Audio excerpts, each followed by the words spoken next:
Yo, what's up? It's your guy Dawson from D&D TV. I'm here with another review from Preachers of Detroit, episode 5 or episode 4. I don't know what episode this is, but whatever episode it is, I'm entitling this, Let's Talk About Sex, and dedicating this to Bishop Bullock and his church for their topic on sexual health, which I think was a much needed topic, but I'm not really happy with the way Bishop Bullock handled himself during this Bible study, and I'll get to that in a minute. But before I get into this review, I want to say, Bishop Vaughn, I have been rooting for you since the inception of Preachers of Detroit, but now your storyline is becoming so annoying. You have tracked these women down on this episode, trying to talk to them about women's voices, women empowerment, women this, women that, which is good if your marriage was working. You have ran around this entire episode talking to this lady, bringing these ladies to you.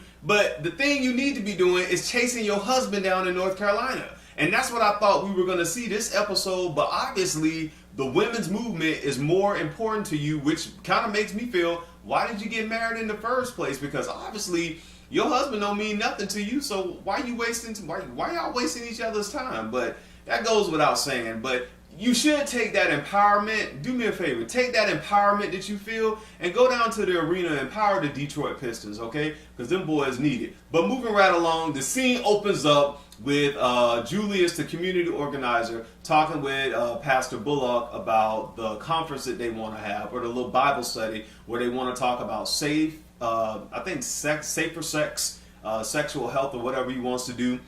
And he wants to get Pastor Tim Alden involved. And then lo and behold, Pastor Tim Alden walks through the door and he tells him about the event. Pastor Tim is like, I'm down to give my testimony on being abstinent, because this is his life. This is not something he's talking. He states that he is a 50-year-old virgin now. And the next scene is the Shelbys. We're in the Shelbys' home with the Shelby Five, and they're having dinner, and that food looked so good that they were eating.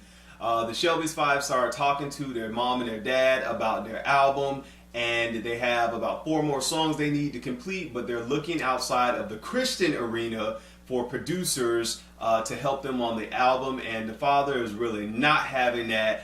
And one thing Pastor Shelby's oldest son stated is that, Dad, if I have a basketball team and I have, some star players, I'm going to look for, other star players who can complete the team if I'm looking to have a champion team. And I understand that too. There are a lot of people who don't believe in mixing when it comes to Christian artists and secular artists, so to speak. They don't believe in, having secular writers, secular producers, and all that kind of stuff. I think that's completely up to the individual, because we all know that there are people who write Christian songs. They also write secular songs. People who play for secular artists, for musicians, and they'll be playing in the church or be traveling with a gospel artist, and then go travel with Lil Wayne or somebody.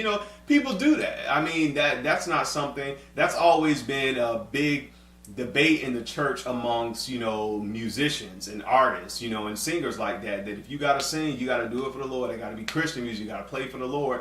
But if they travel with artists who have ongoing gigs, you make a lot of money doing that. So then again, it is up to that personal person as an artist to say what you want to do. But Pastor Shelby is like telling them, don't compromise it for money, for fame, or for nothing.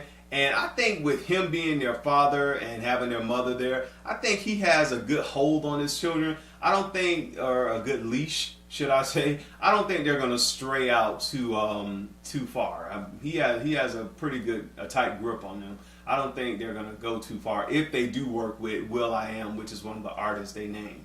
We go to Pastor Bullock's church.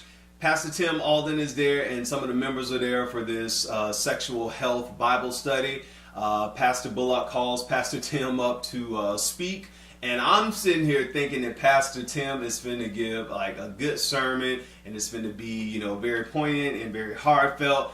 And he gets up there and he's talking some good things about sexual health. A couple things he stated. He said, I am not asexual. I am not homosexual. I am a man, with those, with the same functions as everybody else. I just choose not to participate in that, which I thought was good. And, I was really into it because I'm like, man, you giving me some pointers. If you a 50-year-old virgin, and Pastor Bullock gets up and say, hey, let's thank God for Pastor Tim.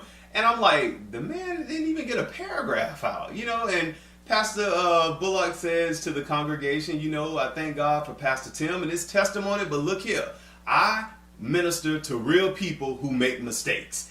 And gosh, Pastor Bullock, that was not only was that was mean-spirited, that was arrogant. It was almost like, I don't know, that was narcissistic behavior. That's what that was.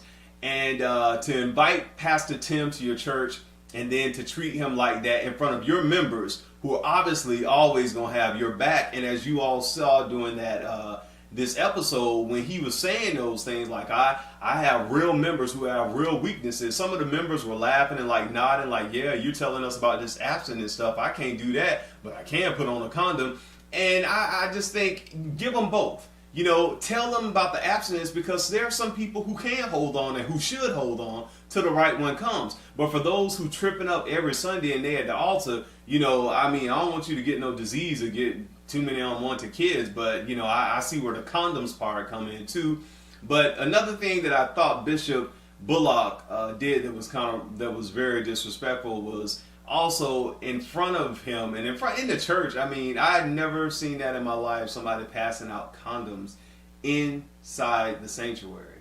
That was a first for me. I was like, man, at least take it to the parking lot or the lobby, or that was just for me. That was kind of disrespectful. And Pastor Tim Alden was like, okay, I see what's going on here. Peace, I'm out of here, and he left. And I get where both of them were coming from with their thoughts about sex, safer sex, and abstinence. But I thought it could have been done different. And I definitely think that Pastor Langston, he does owe Pastor Tim an apology, which we'll see further down that he does give him one. Then we get to Dorinda Clark Cole. She has a listening party. Dorinda Clark Cole comes out. She's looking amazing as usual. This lady has style. She has everything.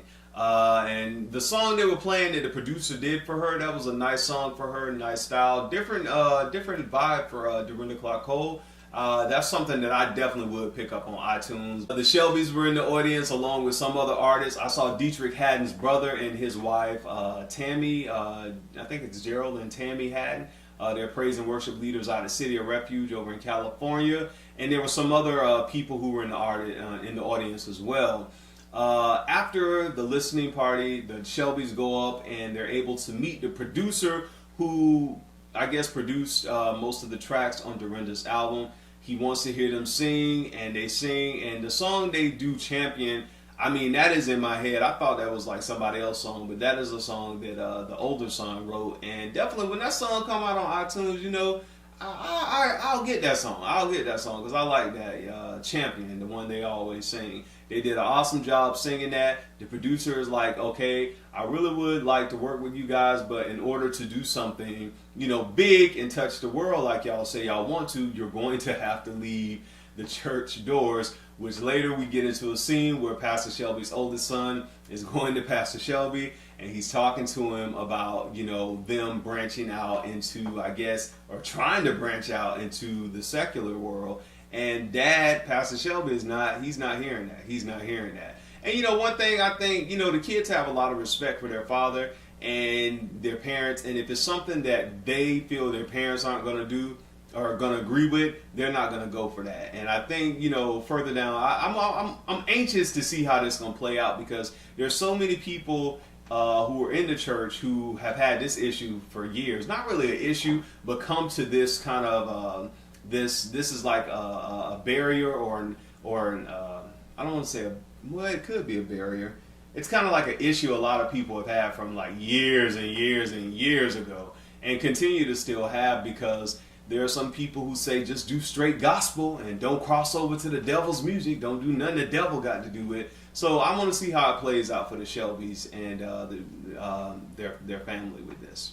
Next, we get to the scene, Bishop Vaughn's Women's Empowerment Conference.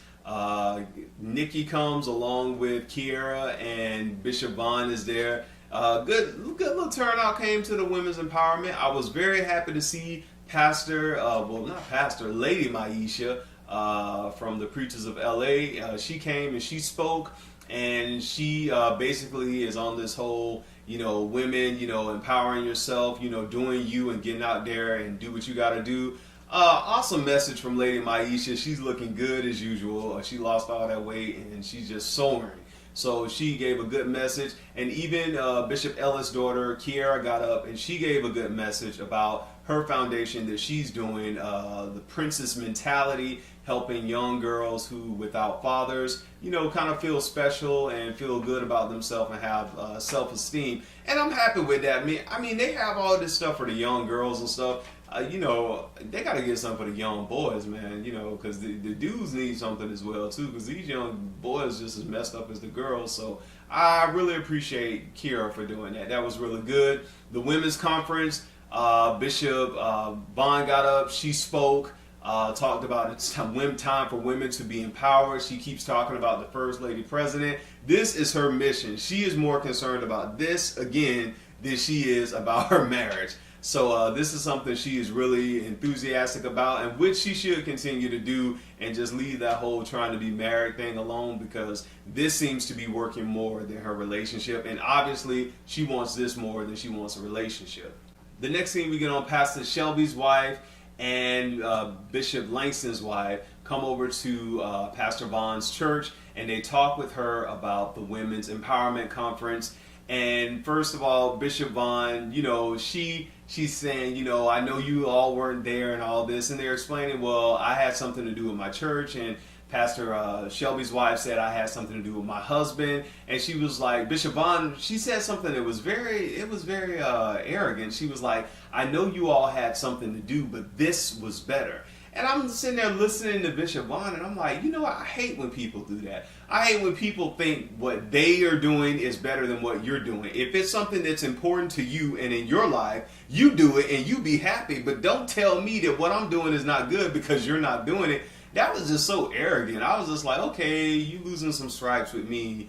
Hopefully you won't be on season 2, because I'm just like, come on, Bishop Vaughn, you really going in. I thought Bullock was going to be the one, but you're pulling some sly punches.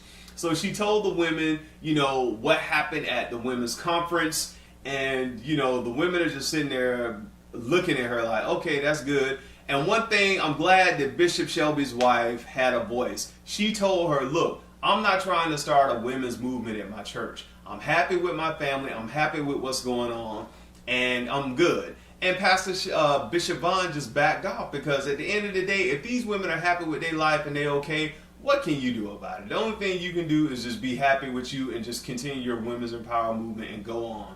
Pastor Bullock did apologize to Pastor Tim. He told him that, he thought he did a phenomenal job, as well as some of the other people in church, but he just has a different message, because he's preaching to people who will make mistakes and, who have had sex outside of marriage. And Pastor Tim was basically like, yo, look, you know what kind of man I am. You know what I stand for. This is not just me talking. This is what my lifestyle. He was like, why did you even have me come to your church? Which is what I said in the beginning. If you're going to cut the man off, don't even have him come to your church.